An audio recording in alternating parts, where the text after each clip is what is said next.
this game Reskate in New York, but this time adding this expansion of New York bands.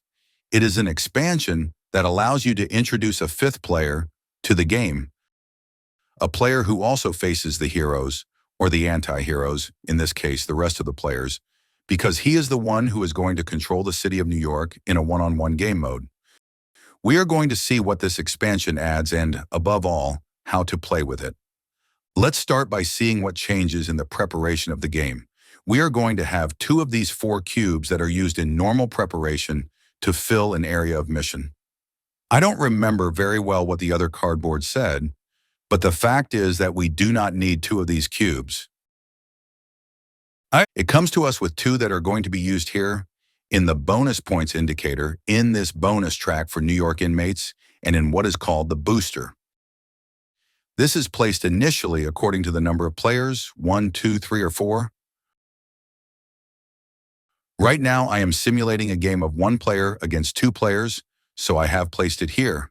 This card normally starts in the bonus B, but throughout the game, because I am in the middle of a simulated game, now I will continue it and I will tell you how the rules work, how the round develops. Throughout the game, as I said, this card moves up and down, it changes position, and this one could also change position, but normally it will remain static in the number of players. The noise also moves in a similar way as it does in normal mode because this player, you already know that in normal games he is not human, he is automatic. But in this case, this expansion allows us to make a player control the city of New York and be a little more evil, a little more Machiavellian, and undo a lot of work for the other players and be able to win by making them lose. That's what it's about. Putting the life cubes at the maximum of each of the enemy leaders is the same as in the standard game. Well, let's go to the game round. As you can see, I am playing with Serpiente Plissken and with Cabbie, the taxi driver, against a player who leads the city of New York. And now let's suppose, for example, that it is Serpiente Plissken's turn. Right now he has a few cards in his hand. He has an object, which are night vision glasses. He has a car. He is here surrounded by enemies, very close to the library. In this car, he is the green player, as you can see in the green base of the car. He still has some ammunition in his rifle and, well, he has leveled up a couple of times and needs 2 objects to get his maximum level. I'm going to tell you everything. His personal objectives, the hidden ones, well, he has to escape with a raft and needs the fake tape, which he has not yet located. It is in the deck of objects. Well, those are his personal objectives. And how does the turn of the hero or the anti-hero develop? Well, in the normal way, as if it were a normal game. We can refer to the 9 steps of the standard of the game in normal mode. It will be about playing 2 cards, basically. Because you already know that flipping a timing card is always optional. It would return all the cards that are discarded to our hand. But right now, well, Snake Plissken does not need it because he has a lot of cards in his hand to play 2.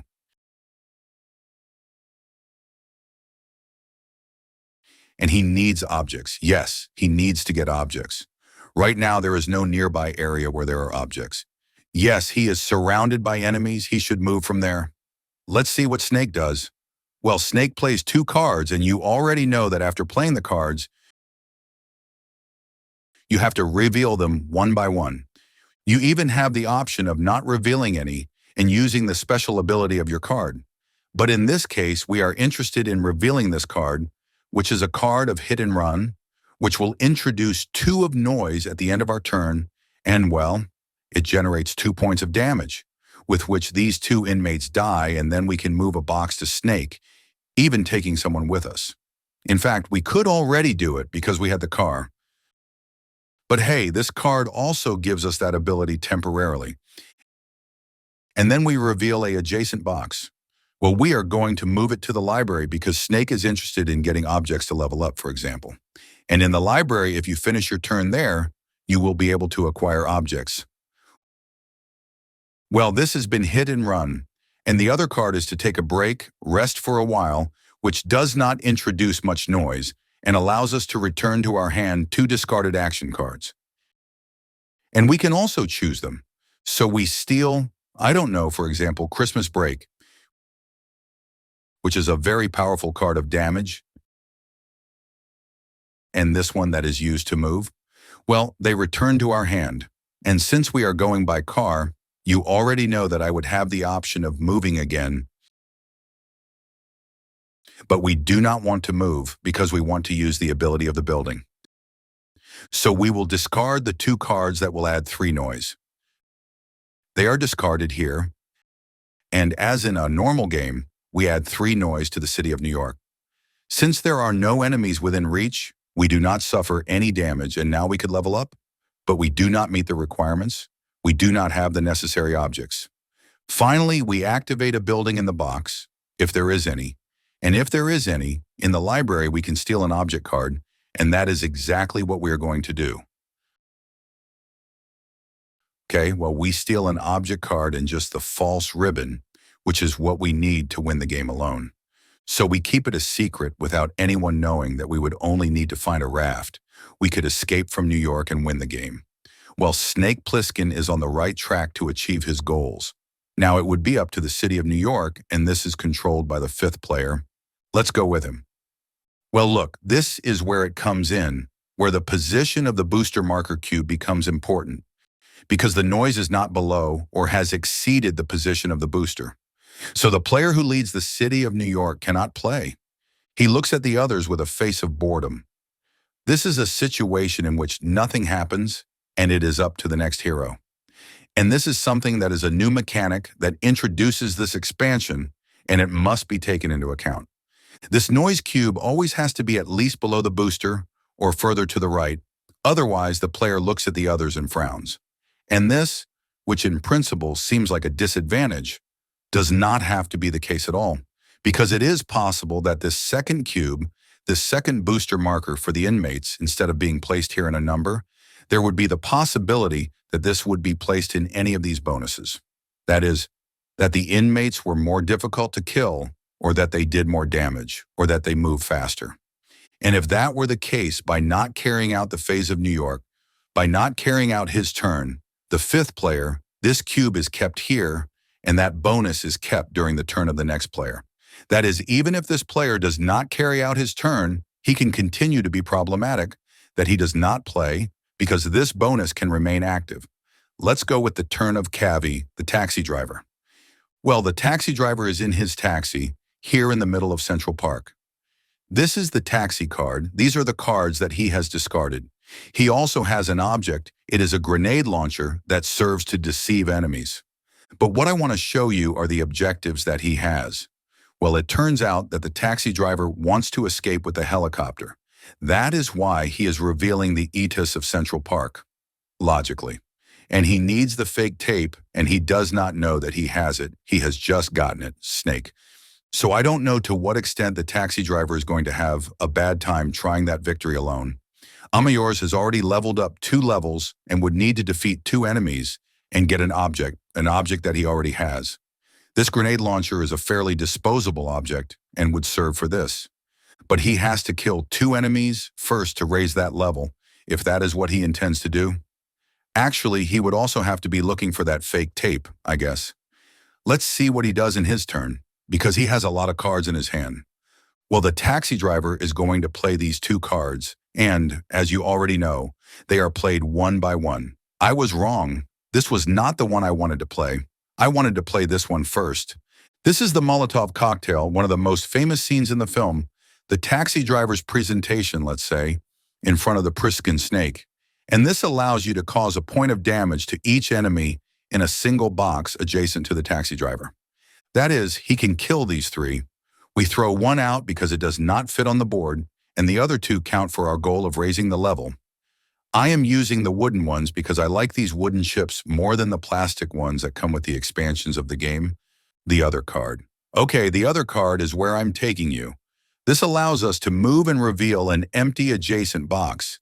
And by having a car, we can repeat up to 2 more times if we want, adding noise every time we do it.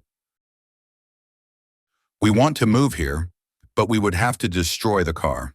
So what we are going to do is move here, where the helicopter is, to reveal this box which has an event. If we now repeat the play during this movement, it ignores the events, by the way. If we now add one more point of noise, but we do not have to pay attention to the events, as the card says. This movement would already have to have activated an event, but the card allows us to ignore them. And here the same thing happens. We have added a point of noise, and we can reveal another box. We are going to reveal another adjacent box, which would be this one, in which an object appears that we are going to place here. And finally, the last movement will be to come here, to this point of interest, and you already know that as soon as you move to a point of interest, you reveal it. When you reveal this rosette, put the suitcase number 4 here. Well, here you have it. Come on, suitcase number 4. And 3 enemies, of course, appear. And we can also reveal a rosette here. Well, here one more enemy will appear and a barricade. And at any time in our turn, we can discard an object that we have to meet one of the requirements of the objective of taxi driver level rise. You already know that objects are discarded face down, but hey, as we are among ourselves, as no one is seeing us, I am going to discard them face up, and so I do not get confused. Okay, and we have a car, but the car is useless if there are enemies in your location. So we can't use the car to escape right now. We have to stay there. We have no choice but to stay here and suffer the damage that the enemies are going to inflict on us. Come on, I discard these 2 cards. We said there were 3 of noise, and here at the end, 4 more, 7 of noise. We discard these cards and we go to the card of the 5th player. Look, 7 of noise, 1, 2, 3, 4, and there are still 5, 6, and 7. 3 more points and there is noise saturation, but with this 5th player mode, this cube never goes back to 0. It stays there. Although each of those 3 points of noise saturation are going to have a consequence. They become bonus points and, well, they would be 1, 2, and 3, but we cannot go beyond 8. It is the limit of the bonus. This clue, this indicator of bonus points, works like this. If you get to 8, you can't move further to the right, even if you win more points. Okay, but right now the 5th player, or the city of New York, as you want to see it, has everything to win right now. Thanks to our friend the taxi driver, who is now going to receive damage from the enemies that are within range, in which are these 3. So 3 points of damage. Well, we have to randomly discard 3 cards from the taxi driver's hand, who is going to have 2 in his hand at the moment. So in his next turn, he would not yet be forced to reveal one of those timing cards. This would still be optional. As soon as he has 1 card or none left, he is already forced to be able to recover all the cards that he has discarded. You know, those are the normal rules of the game.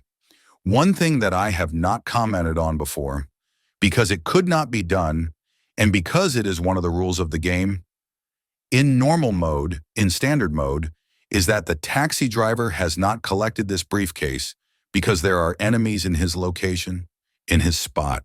So he can't pick up that briefcase. That's why I haven't mentioned it. But hey, I mention it now. After suffering the damage, the taxi driver can level up.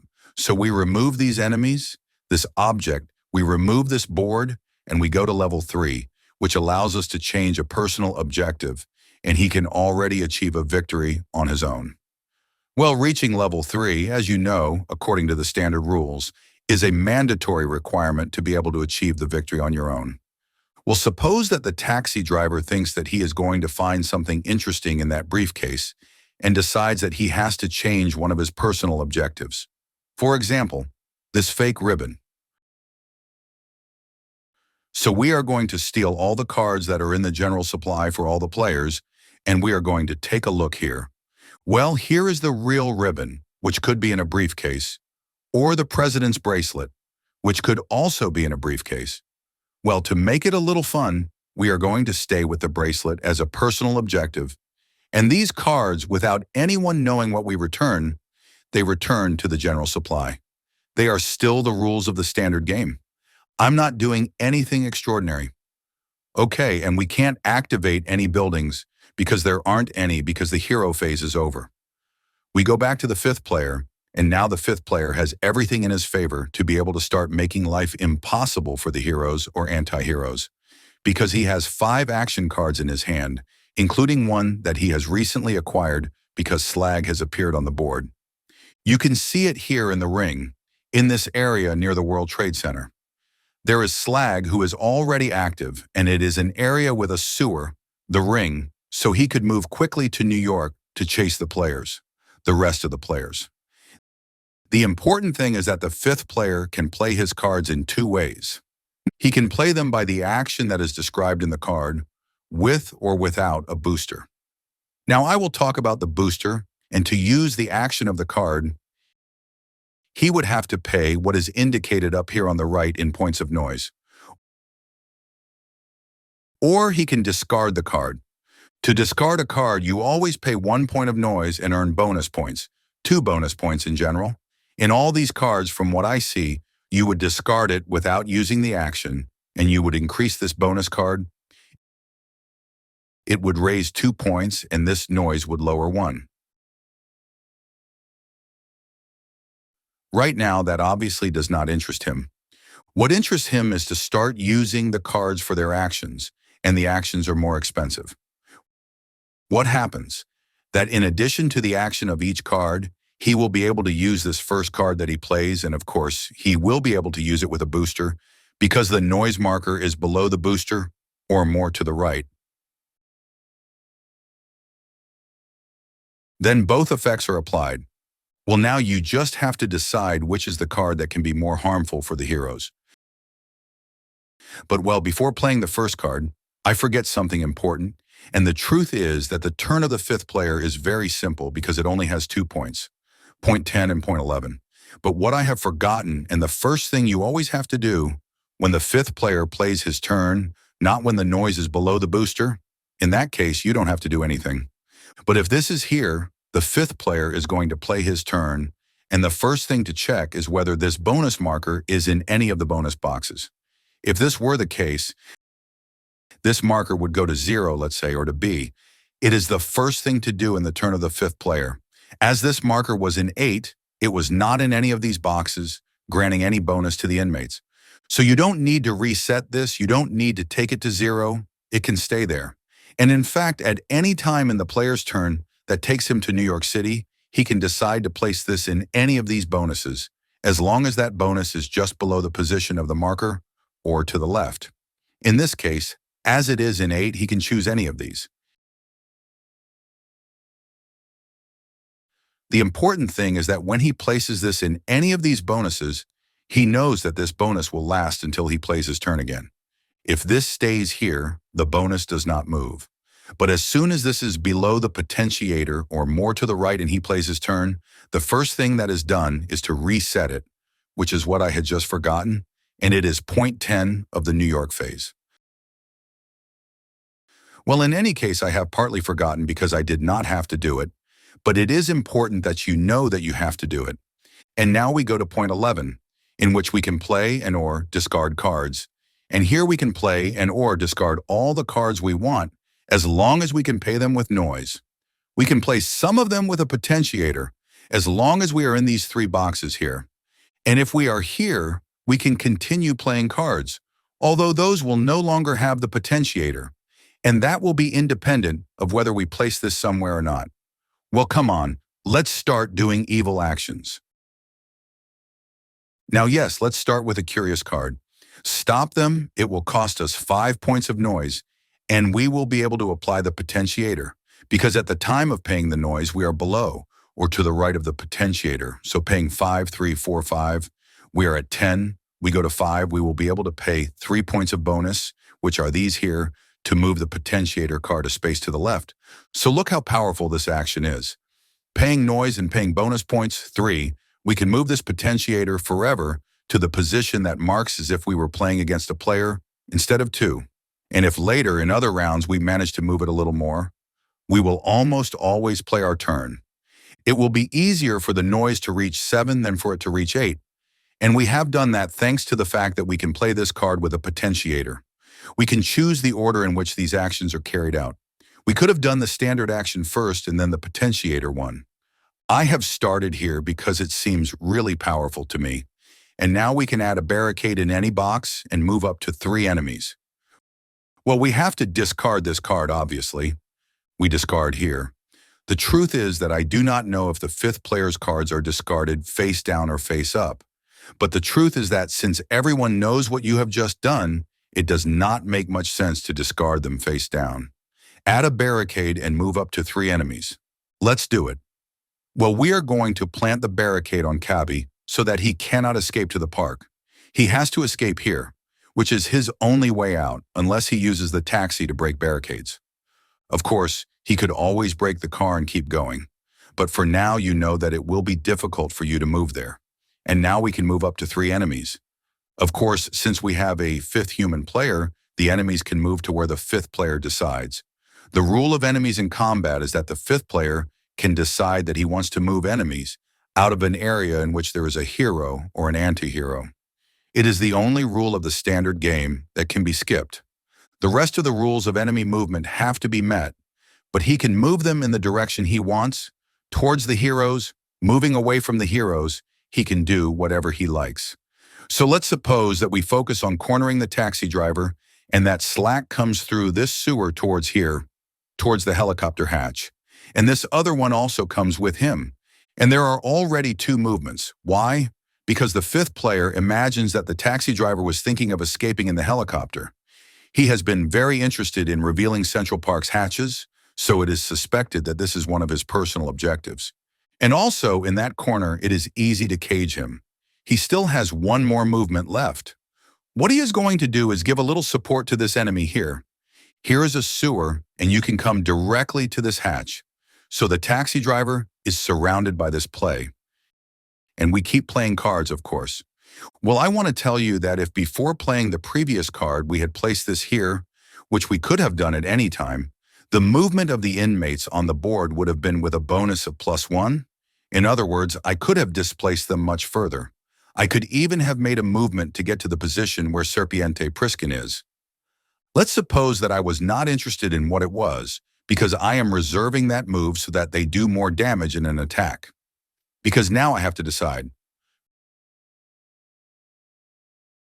First, I will not be able to use this special card because it would imply 6 points of noise, and I cannot pay it. This would serve to attack the heroes. I also have open fire, which would only have to pay 4 points of noise to pay the heroes. I would play it without a booster because I am more to the left of the booster position, although I have moved it. This is an option. It is an option that I am currently valuing because it would leave the taxi driver without cards. Right now, he is in a hatch with 3 enemies, and he only has 2 cards left. So I would force him to have to steal a temporizer card, which is what interests me. If I want to win the game, I have to make the temporizer reach 0. So this is a very obvious card that we could play, but I prefer to play this other card, Time Limit, which costs me 3 points of noise, because I want to show you how the mission cards work, which is the only thing we haven't talked about the 5th player, about this expansion of New York bands. So I'm more interested in playing this card.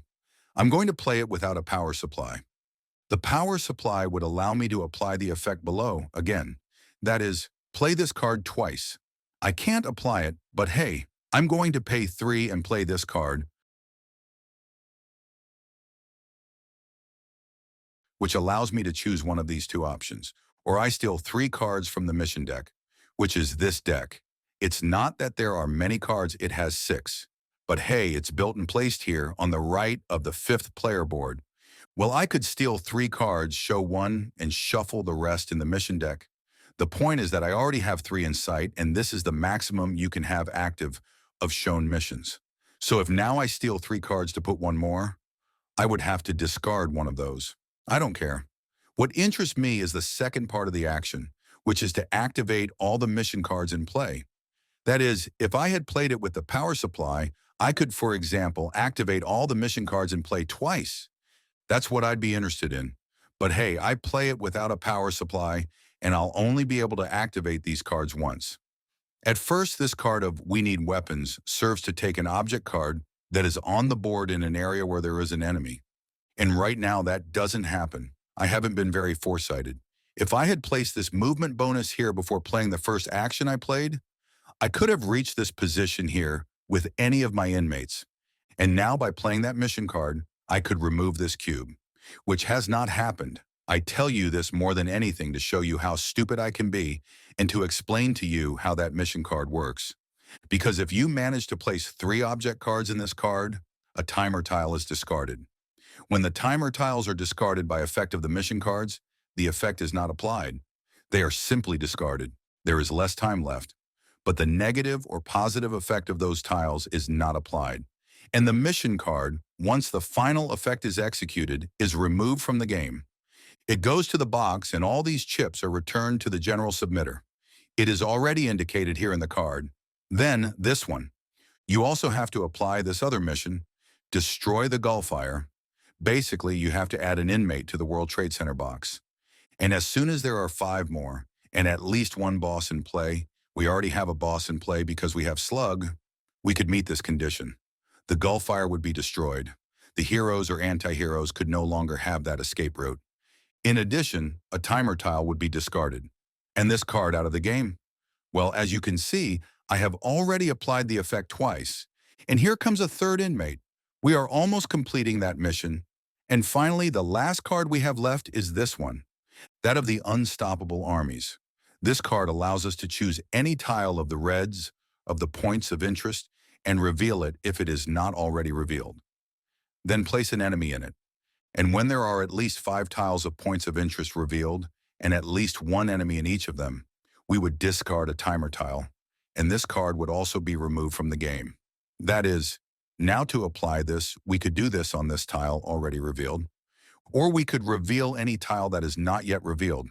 And another thing that the player can do, the 5th player who takes the city of New York at any time.